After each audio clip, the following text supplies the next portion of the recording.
Hello and welcome to another dedicated improvement and reflection time session.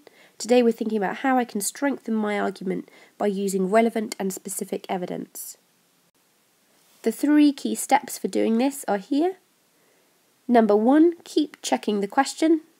Number 2, give examples that prove your point rather than just facts about the event.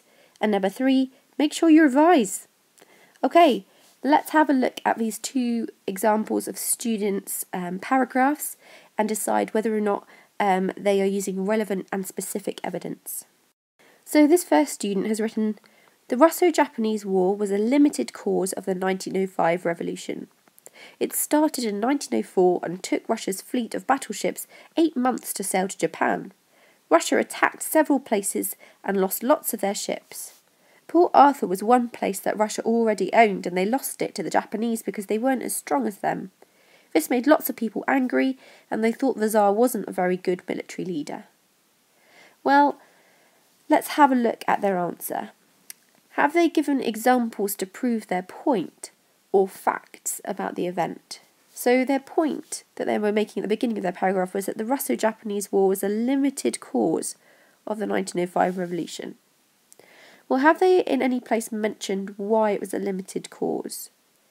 So they've mentioned that it made lots of people angry and that they thought the Tsar wasn't a very good military leader. They've mentioned that they lost lots of their ships and a place that Russia already owned. Have they explained why these things were important?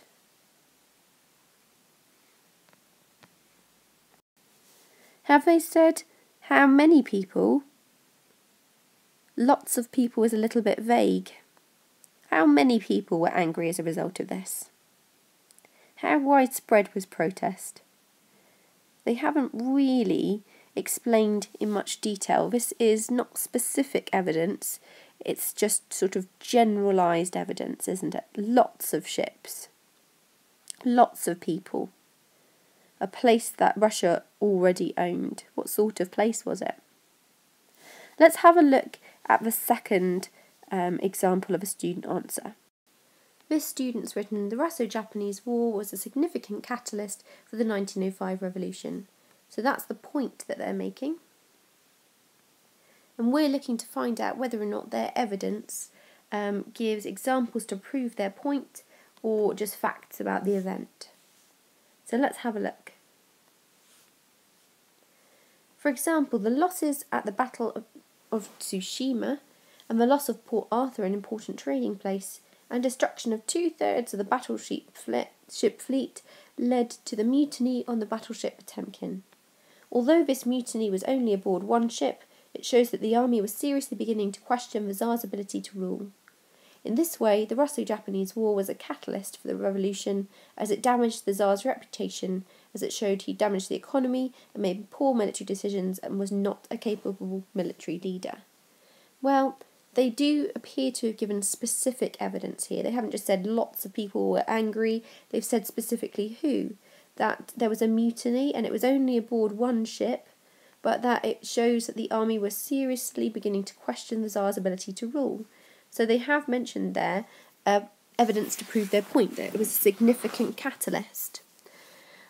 They've also mentioned that the loss of Port Arthur was an important trading place, and later on they've explained that this damaged the economy and made him look like a poor leader.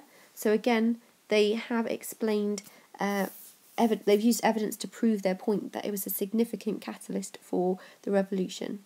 So hopefully you can see the difference between these 2 answers. One of them uses specific evidence and relevant examples, and all of them are used to prove their point, whereas the other one falls into the trap of giving facts about the event without really linking them back to the question. So keep checking the question that you're answering, keep checking the point that you're making. Make sure your evidence is relevant and specific to this. Look back through one of your paragraphs, select one to focus on, and have a go at rewriting it, making sure that your evidence is relevant and specific. If you're really struggling, make sure you've revised the topic first, because in order to use specific and relevant evidence, you'll need to know some of the key facts and statistics. Good luck with your revision.